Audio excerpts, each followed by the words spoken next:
Good afternoon, music world. John here from What's Spinning, here tonight to rank the discography of another artist, and this time around I am going with the discography of Denzel Curry, one of my favorite modern MCs and a guy that I have been following since basically his sort of breakthrough years ago.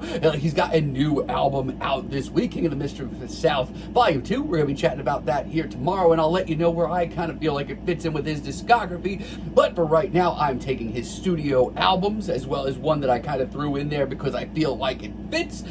Going forward, let's just enjoy ourselves, and as always, remember, this is all just fun. So at number 6, I'm going to put his debut tape, Nostalgic 64, and I want to preface this by saying this is far from a bad record. As a matter of fact, there's a lot of Nostalgic 64 that I truly do love. For one hand, the production and the beats. These things are cloudy, they are dreary, and very much my style as far as that goes. And also, right off the bat, the one thing that I've always was impressed with when it comes to Denzel's music is his energy. And his energy on this album, it matches some of his best stuff. I mean, right off the bat, he sounds great. As far as that goes, I mean, I was hooked from the word go. When this album is focused, it goes pretty damn hard. My only issue with it is a little inconsistent, and at this time in his career, following a slew of mixtapes, I just feel like this album doesn't know what it wants to be. It's certainly not bad, but he's definitely put out a lot more consistent records over the years. Now, at number 5 in Denzel's discography,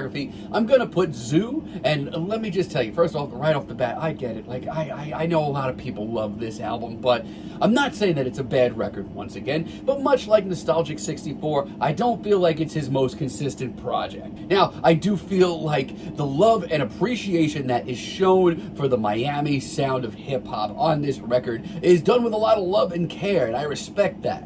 But the production on this thing is not as clean as some of his later records. And not only that, but as far as creativity goes, this is far from his boldest release. The production is choppy in parts, and I just feel like as far as genre pushing, this is one of Denzel's tamer releases. But like I said, there is a lot of great material on here, and Ricky is still a banger. Now, at number 4, I questioned on putting this in, but I personally look at this almost like an album or a complete work. I'm gonna put Unlocked here with Kenny Beats. Yeah, it's 17 minutes, but over those 17 minutes, I see more chemistry between Kenny Beats and Denzel Curry, more than I do with producers and rappers that have been working together for years. The electrifying boom bap inspired beats are some of Kenny's best, and Denzel just sounds so over the top on this record that I'm just completely obsessed with all of his performances. His one-liners too are nasty. It's him sounding at another level entirely, or he found a new level entirely and just kind of hangs out there by himself.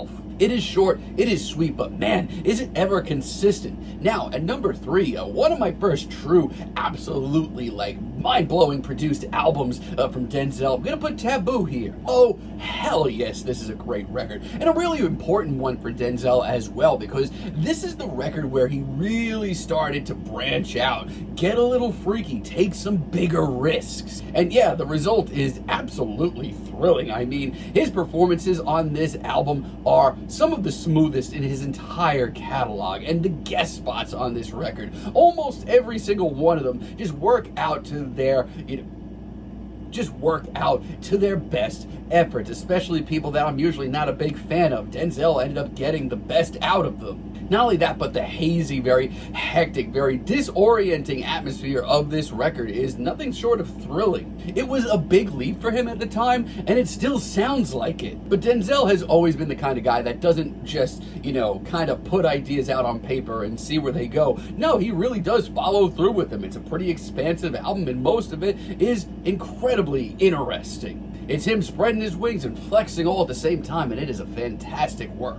Now, at number 2, I'm going to put a special one for me. This, I'm going to put Imperial. Now, this was the first time that I ever listened to a Denzel Curry record. And honestly, I fell in love with Denzel's style by the time that ULT was even done.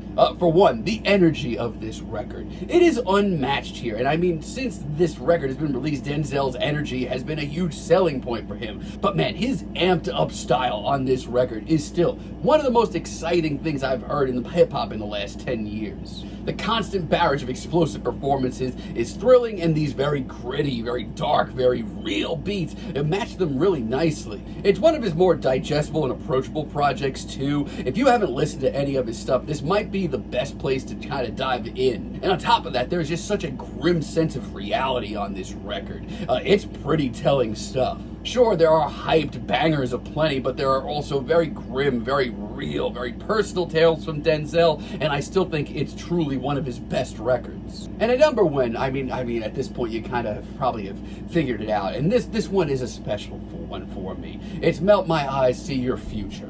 This, to me, is the be-all, end-all of Denzel records. At the time when this thing came out, he was very obviously already probably one of my favorite MCs in the game right now. But this thing was on a level that I did not expect to hear. Denzel throughout this record sounds like a supernatural entity, finding a different echelon completely to just kind of hang out in. And his very commanding, very intense lyrics on this record that, or some of his more conscious ones, just seem to match the very vast, very artsy sound of the production and the beats, and they're just so interesting and cool. It's jazzy and conscious while remaining as energetic and amped and as urgent as his early releases. Also, the entire jazz reworking that he did of this album is, let alone, an interesting album for a completely different reason. But if you have lost sight of modern hip-hop that pushes boundaries, this is the Denzel Curry record for you. But let me know what you all think about his discography, and stay tuned tomorrow for my chatting about his new record, and I'll let y'all know where it kind of fits in as far as my rankings go, as far as Denzel's discography. And until next time, have a great day, friends.